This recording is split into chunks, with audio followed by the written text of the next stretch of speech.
Je ne vais pas véritablement présenter en 10 minutes, un quart d'heure, le livre de Mattei qui demanderait presque 1 ou 2 heures pour parler du contenu. Je vais donner quelques réactions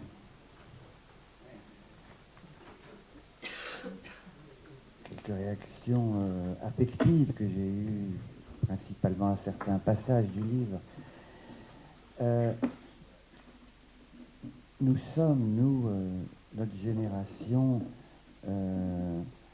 les successeurs, les héritiers d'un siècle qui a enfanté 2 manifestations de la perversion humainement possible, 2 manifestations véritablement antinomiques, puisque l'une se manifeste comme étant celle de la manifestation nazie, comme la volonté délibérée, affichée d'être l'ennemi du genre humain.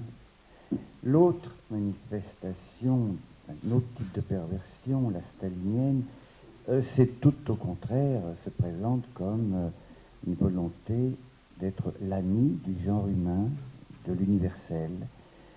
Et donc, ce qui est explicitement dit dans un cas,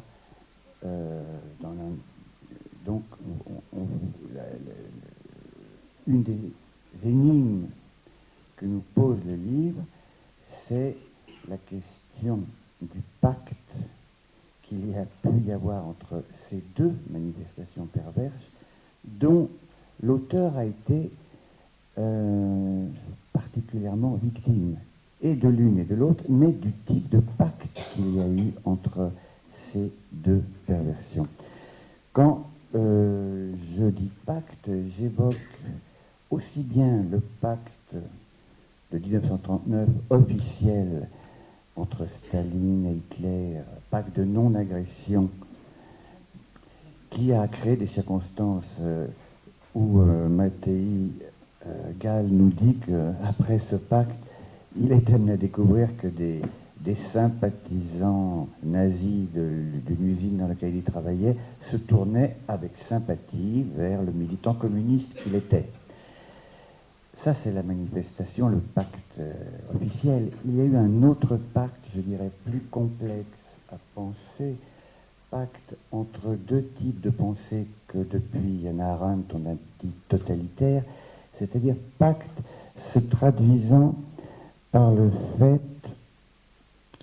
qu'un homme, Mattei Gall, s'est trouvé persécuté et par l'un et par l'autre, persécuté en tant que juif par les nazis, en tant que hérétique par les staliniens, c'est-à-dire celui qui fondamentalement doit être soupçonné. Le lien entre l'hérétique qui est au cœur du système de soupçon stalinien et la question du racisme est implicitement posée. Donc, le parcours du livre, quand nous lisons, d'abord nous découvrons ce qu'a été l'ambiance de jeunesse de Mattei dans la suite de l'Empire austro-hongrois, dans une famille assez fortunée, et le jeune Mattei ne s'identifie pas, semble-t-il, à l'idéal familial, c'est-à-dire qu'il est très tôt en révolte contre la société qui lui est proposée. Il est très tôt en révolte, comme on est souvent adolescent, et souvent c'est une révolte qui disparaît, mais Mattei, il a une révolte de saisie, en découvrant d'abord que le monde des intellectuels qu'il rencontre sont des gens qui n'ont plus aucun idéal, sont des gens qui sont extrêmement peu cultivés, sont des gens d'un cynisme. Il cite Mattei, vous citez votre oncle, et vous êtes indigné parce que votre oncle possède des vignes et décide de brûler ou de détruire les vignes parce que les prolétaires, qu'il appelle des bandits, qui sont révoltés sous l'appel de Bella-Kun, il dit, c'est pas possible que des bandits viennent goûter mon vin, mes vignes, ils préfèrent tout détruire. Mattei est aussi indigné, je dis tout ça, c'est dans le cadre de ce qui a suscité sa première révolte, qui l'a poussé ultérieurement à adhérer au Parti communiste. Il est aussi indigné par la découverte qu'en Roumanie, des milliers de gens, surtout des paysans, étaient affamés, et malgré ce fait, les capitalistes, pour maintenir le cours du marché, brûlaient, détruisaient de nombreuses denrées alimentaires. Bon, donc, ce jeune homme nourrit, non pas de lecture, d'après ce que j'ai compris, non pas de lecture militante, marxiste, mais plutôt de littérature, Zola, Travén, un auteur que j'adore, qui n'est pas tellement lu en France, qui était l'auteur préféré d'Einstein. Donc, nourri d'hommes de lettres, fait une rencontre et il répond positivement à ce moment de sa vie, vous révoltez. Donc, il entre clandestinement comme militant du Parti communiste, et là-dessus, les événements se précipitent. Je ne peux pas vous raconter par le détail l'abondance des événements passionnants, haletants, menés à tambour battant, on pourrait dire. Les événements se précipitent. Le pacte germano-soviétique est signé, ce qui crée ce pacte apparemment monstrueux, mais qui a une logique interne. Donc, de ce pacte, Mattei commence à avoir les premiers effets pervers. Les nazis le trouvent très sympathique, lui, militant communiste. Bon, la guerre éclate, et la Roumanie, comme nous le savons, entre en guerre aux côtés des nazis, et c'est dans ce contexte que le jeune homme communiste juif est placé donc par la Roumanie, alliée des Allemands, dans un camp qui n'est pas encore un camp d'extermination. Au début, c'est un camp dans lequel il faut lire les détails, les conditions dans lesquelles la survie est possible pendant quelques années. Dans ce camp qui est en Ukraine, si ma mémoire est bonne, dans un froid incroyable, les conditions de survie, les conditions de découverte d'une solidarité assez bouleversante qui était inconcevable dans le monde bourgeois d'origine d'où vient Mattei. Et la situation politique évolue. Le jeune, c'est plus un jeune là, le Mattei est transféré de ce camp dans un autre camp, dans une prison, la prison où, et là c'est un des points centraux du livre, où je vais vous lire quelques lignes, dans une prison où les SS vont faire et parfaire leur œuvre de mort. Ils ont reçu la consigne d'exécuter tous les Mattei et tous ses compagnons, et il y a donc une nuit particulière qui est un des points centraux du livre, une nuit où Mattei attend la mort, lui et ses compagnons. Ils vont être exécutés, il n'y a rien à faire, semble-t-il, toute révolte est impossible. Et ce qui est assez bouleversant dans le témoignage de cette nuit, c'est quelles sont les pensées qui se bousculent dans l'esprit du condamné qui a encore quelques instants à vivre. J'ai d'abord été frappé quand Mattei évoque cette nuit. C'est une référence artistique qui lui vient pour penser le cadre de la cellule dans lequel il est enfermé, eh bien, lui vient à la mémoire la lumière peinte par Goya dans ses célèbres toiles des guerres napoléoniennes, entre autres. Et donc, le clair-obscur de notre cellule s'est fixé dans ma mémoire. C'était comme une toile de Goya, les visages livides de mes camarades, des visages d'où l'attente des balles meurtrières avait fait disparaître tout le sang. Et Mattei s'étonne. Il regarde cette scène avec un calme qui lui paraît anormal.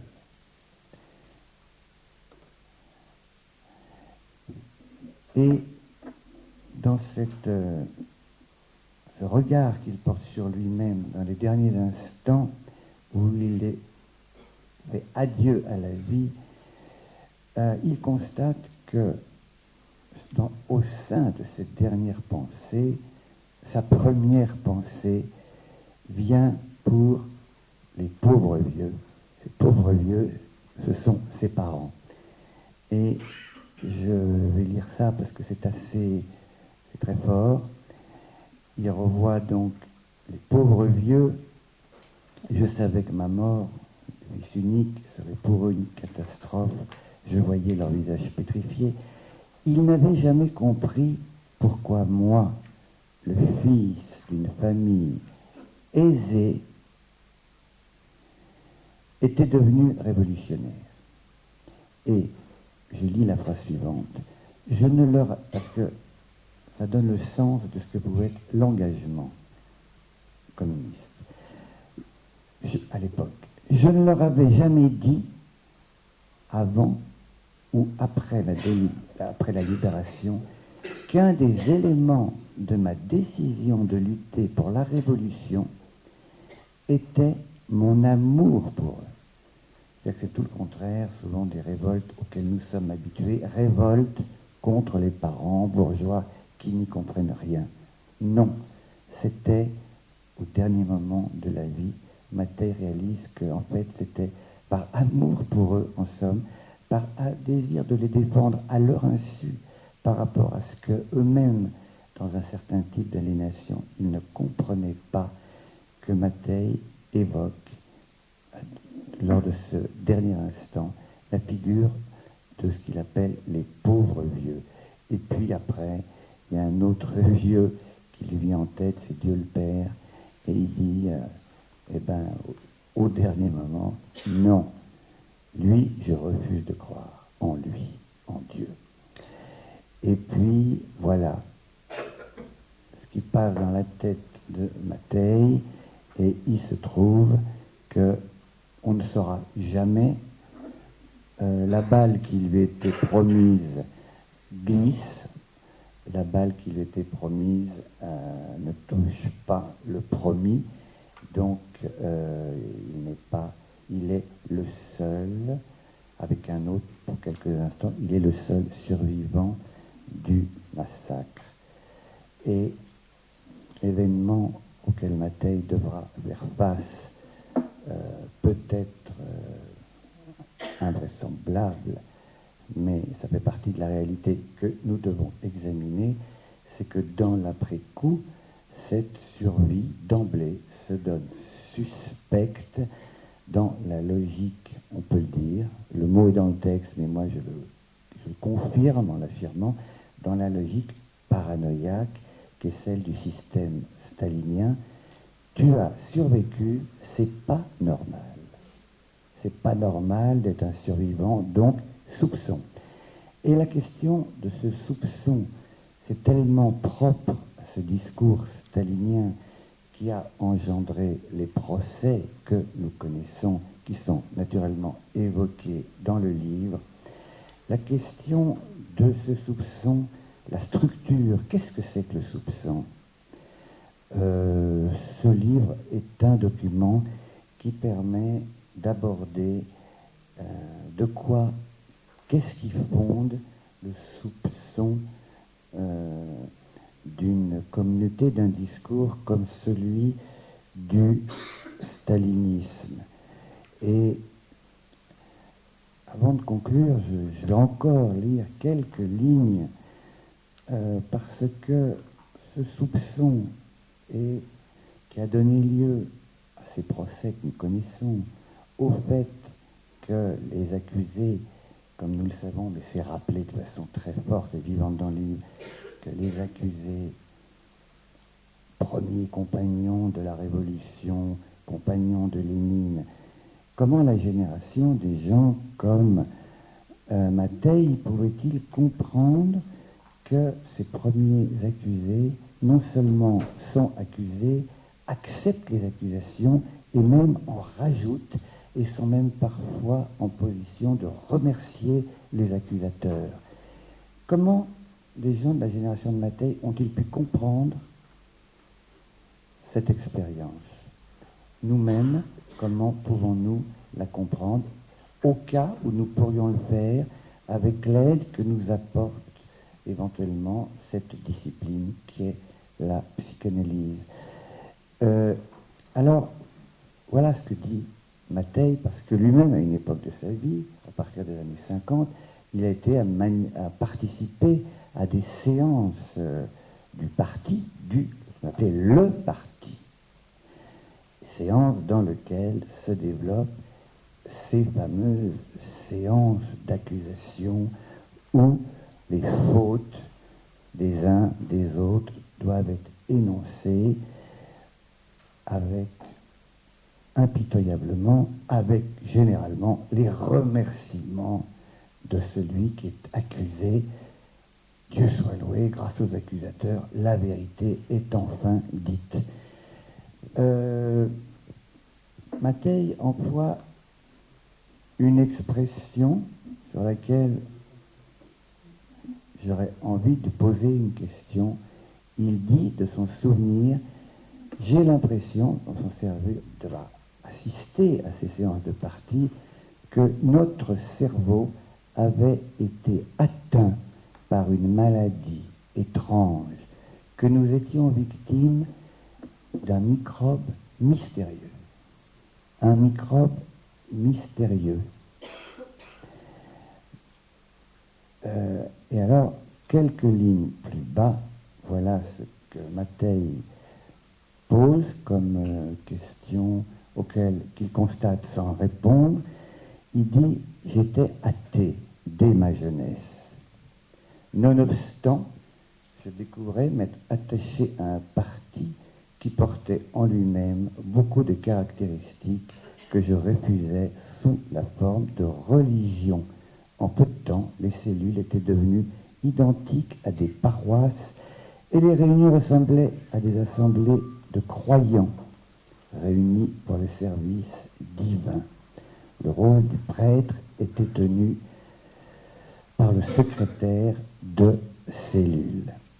Et voilà, et je vais conclure là-dessus, le parti, je conclue là-dessus parce que ça nous amène à aborder comment se constitue une idole, comment se constitue l'idolâtrie.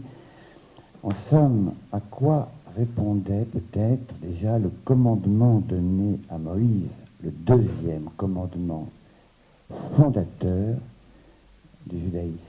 Car, songez, si vous lisez la Bible, vous verrez que, je ne parle pas du Talmud, je parle de la Bible, il n'y a pas un endroit dans la Bible où le juif est défini comme celui qui doit croire en Dieu.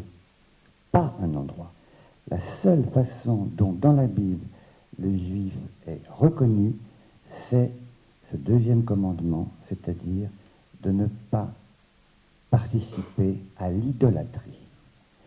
Et c'est sur cette question de l'idolâtrie que se conclut, on pourrait dire, le livre, puisque Mattei se pose la question: comment est-il possible à des êtres humains de vivre dans un monde sans espérance, un monde dans lequel il nous faut pour vivre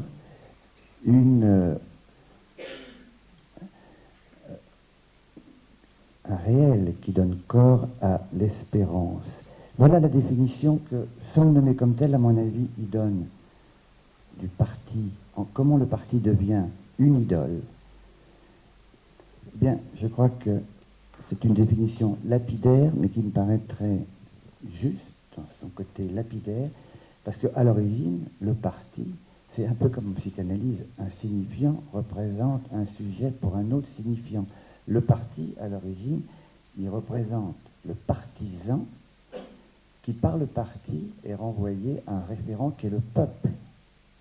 Le peuple, c'est quelque chose, on peut dire, un réel, anonyme, indiscernable.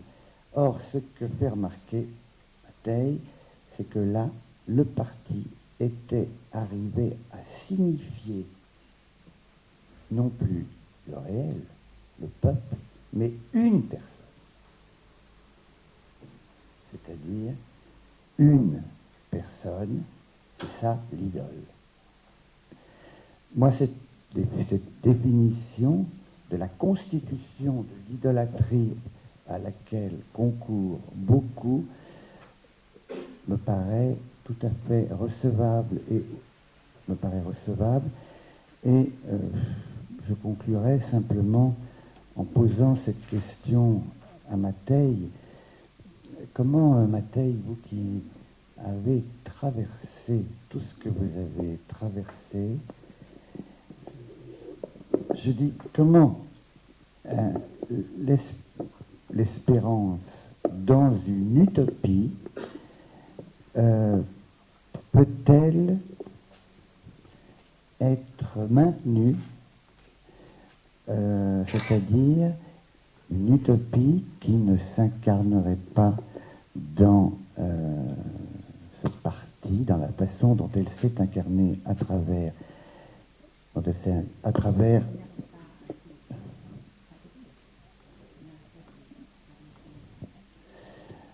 comment dire, je disais,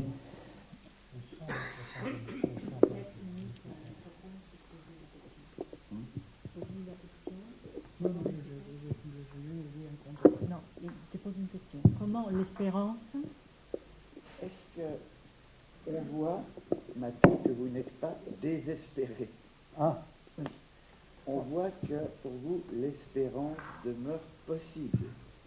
C'est la seule chose qui m'a aidé de suivre ma vie et de croire qu'il existe encore une liberté et la possibilité de continuer jusqu'à ma fin de ma vie.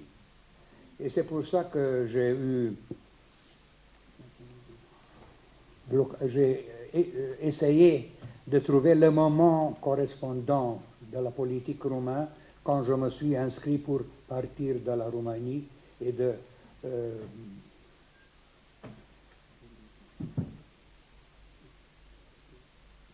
changer la vie en liberté. Je suis maintenant aussi plein d'espérance. Je suis encore très active intellectuellement. J'écris encore aujourd'hui à mon âge de 12 ans. Et j'espère de vous revoir en une année, 2 années avec un nouvel volume.